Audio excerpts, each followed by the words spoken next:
Kerajaan Sunda dan Galuh adalah dua kerajaan yang bercorak Hindu dan Buddha, setelah kerajaan Tarumanegara, dengan raja terakhirnya yaitu Linggawarman. Raja Linggawarman memiliki dua orang puteri, yang bernama Manasih dan juga Sobakancana. Manasih atau Dewi Minawati adalah istrinya Tarusbawa, pendiri kerajaan Sunda, sedangkan Sobakancana adalah istrinya Sri Jayanasa, pendiri kerajaan Sriwijaya. Kerajaan Sunda didirikan pada tahun 669 Masehi, oleh Tarusbawa yang merupakan menantunya Linggawarman. Karena tidak adanya putra yang meneruskan pemerintahan kerajaan Taruma, kemudian Tarusbawa mengambil alih pemerintahan ayah mertuanya.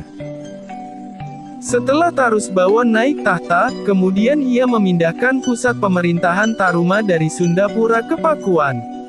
Sedangkan kerajaan Galuh, didirikan oleh penguasa wilayah Galuh, yaitu Wretikandayun pada tahun 670 Masehi, yang berpusat di daerah yang kini dikenal sebagai Ciamis.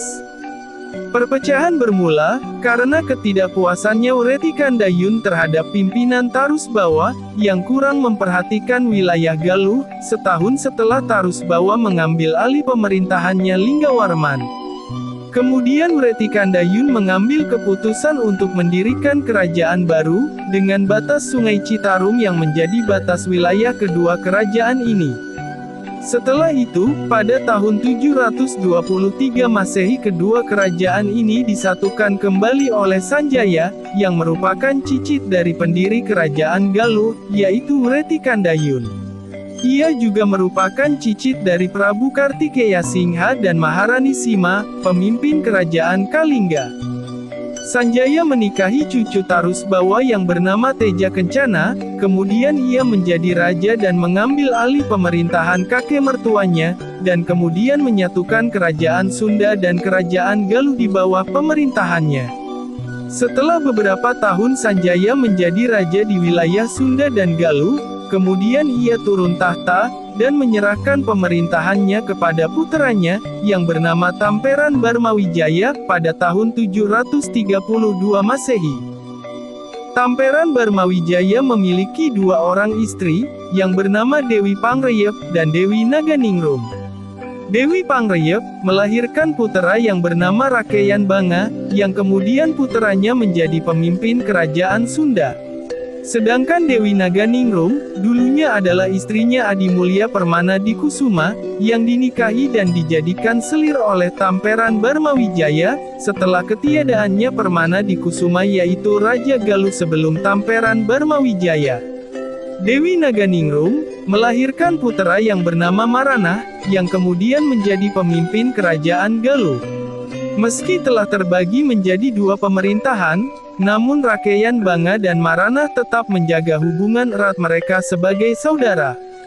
Hingga beberapa abad kemudian, pemerintahan kerajaan Sunda dan Galuh dipegang oleh satu pemimpin yaitu Prabu Gajah Kulon atau Rakeyan Wuwus yang memegang pemerintahannya pada tahun 819 hingga 891 Masehi. Prabu Gajah Kulon memimpin kerajaan tersebut dan memegang pemerintahannya dengan jangka waktu yang cukup panjang, sampai 72 tahun. Setelah kematiannya, sempat dilanjutkan oleh adik iparnya yang bernama Prabu Darmaraksa, namun tidak berselang lama hanya 4 tahun hingga tahun 895 Masehi. Sedangkan kerajaan Sunda, tercatat sampai tahun 1042 Masehi, sebagai raja terakhirnya yaitu Prabu Detya, Maharaja Srijaya Bupati. Maharaja Srijaya Bupati, merupakan putra dari Prabu Sanghyang Ageng yang menikah dengan puteri dari kerajaan Sriwijaya, yang masih kerabat dengan Raja Wurawuri. Srijaya Bupati menikahi puteri dari Darmawangsa Teguh, raja terakhir dari kerajaan Mataram Medang periode Jawa Timur. Ia merupakan adik kandungnya Dewi Laksmi, istrinya Erlangga, sedangkan Erlangga adalah keponakannya Darmawangsa Teguh yang dinobatkan sebagai raja setelah peristiwa Pralaya, dan memulai pemerintahannya pada tahun 1009 sampai 1042 Masehi. Erlangga menjadi raja di awal mula berdirinya Kerajaan Kahuripan, sebagai pengganti Kerajaan Mataram Medang. Kemudian pada tahun 1042 Masehi, Erlangga memindahkan pusat kerajaannya ke Daha, yang kini dikenal sebagai Kediri. Ia membagi wilayah kerajaan itu menjadi dua bagian untuk kedua puteranya, yang kemudian menjadi Kerajaan Panjalu dan Kerajaan Janggala. Kerajaan Panjalu Kediri, diberikan kepada puteranya yang bernama Raden Jayanagara, sedangkan Kerajaan Janggala diberikan kepada puteranya yang bernama Raden Jayengrana. Di tahun 1042 Masehi, juga berdiri kerajaan yang menggantikan Kerajaan Sundapura, yaitu Kerajaan Sunda Galuh. Kerajaan tersebut didirikan oleh Prabu Dharmaraja, yang bergelar Mokteng Winduraja. Ia adalah putra dari Srijaya Bupati, yang naik tahta menggantikan ayahnya pada tahun 1042 Masehi hingga tahun 1065 Masehi. Kerajaan Sunda Galuh baru tidak begitu diketahui secara pasti letak awal mulanya, tapi jika merujuk pada tempat pemakamannya Prabu Dharmaraja, berada di Winduraja, di daerah Ciamis. Masa pemerintahan kerajaan baru ini, dengan jangka waktu yang cukup panjang yaitu lebih dari 4 abad. Namun hanya ada satu candi sebagai peninggalan kerajaan Sunda Galuh, yaitu Candi Cangkuang. Sedangkan candi-candi lainnya adalah candi sebagai peninggalan kerajaan Salaka dan Taruma. Aspek ekonomi kerajaan Sunda Galuh cukup kuat, seperti pertanian, perdagangan dan pengelolaan sumber daya alam. Serta wilayahnya yang subur, yang memungkinkan masyarakatnya untuk bercocok tanam dengan berbagai jenis tanaman, seperti padi, sayuran, buah-buahan dan sebagainya. Selain hasil pertanian, tekstil kain tenun juga menjadi komoditas penting yang diperdagangkan. Raja Sunda Galuh juga mendorong inovasi dalam sistem irigasi dan pertanian, serta membangun infrastruktur untuk mendukung sistem perdagangan dan juga untuk memudahkan masyarakat dalam mengembangkan ekonomi di kerajaan. Salah satu Raja Sunda Galuh yang memegang pemerintahan sekitar tahun 1275 sampai 1297 Masehi, bernama Rakeyan Jayadharma yang berkedudukan di Pakuan dan dikenal sebagai Prabu Sri Pakemas. Rakeyan Jayadharma memiliki 2 orang istri, dan istri pertamanya adalah Dyah Lembutal atau Dyah Singamurti, puterinya Mahisa Cempaka dari keluarga keturunan kerajaan Singasari. Kemudian melahirkan putra bernama Dyah Wijaya, yang bergelar Kertarajasa Jayawardana, yang menjadi cikal bakal berdirinya kerajaan Majapahit.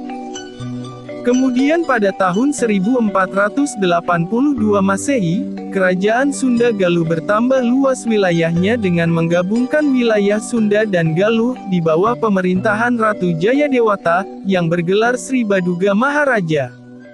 Ratu Jayadewata adalah Prabu Siliwangi yang ketiga, yang memimpin kerajaan dengan nama baru yaitu Kerajaan Pajajaran. Sumber sejarah Kerajaan Sunda Galuh, berdasarkan catatan naskah Wangsakerta, Carita Parahyangan, Pujangga Manik, Pustaka Raja-Raja Nusantara, dan beberapa kutipan dari berbagai prasasti peninggalan Kerajaan Sunda Galuh. Ada 15 prasasti sebagai peninggalan Kerajaan Sunda Galuh, yaitu, Prasasti Cikajang, Prasasti Cikapundung, Prasasti Huludayu, Prasasti Hulubelu, Prasasti Rumatak, Prasasti Sang Hyang Tapak, Prasasti Pasir Datar, Prasasti Mandiwunga, Prasasti Galuh, dan 6 macam prasasti Kawali, serta peninggalan lainnya seperti Situs Karangkamulian, Situs Cipat, dan Situs Astana Gede. Sedangkan yang di Jawa Tengah, di Brebes Selatan, diduga sebagai peninggalan Kerajaan Galuh Purbakala, yang diperkirakan dari abad ke-6 Masehi, yang terletak di Galuh Timur, Kecamatan Tonjong, Kabupaten Brebes. Peninggalannya berupa gagang golok, situs Gajah Wong, dan situs Kalipucung, sedangkan makam Dawa sepanjang 7 meter, masih menjadi misteri yang belum terpecahkan. Kerajaan Galuh Purbakala masih menjadi pembahasan di kalangan sejarawan, Karena kurangnya sumber informasi dan arkeologi terkait dengan kerajaan tersebut, yang diperkirakan berdiri pada abad 1 hingga 6 Masehi.